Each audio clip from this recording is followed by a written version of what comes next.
How to start any chainsaw, weed whacker, blower, anything with mixed gas, really. Take whatever it is you're starting, put it to full choke.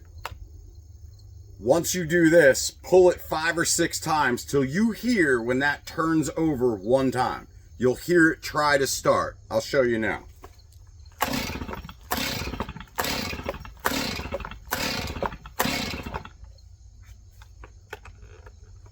Full choke. That's it. Take it fully off choke. It has enough gas in there. Pull it once or twice, you should be good.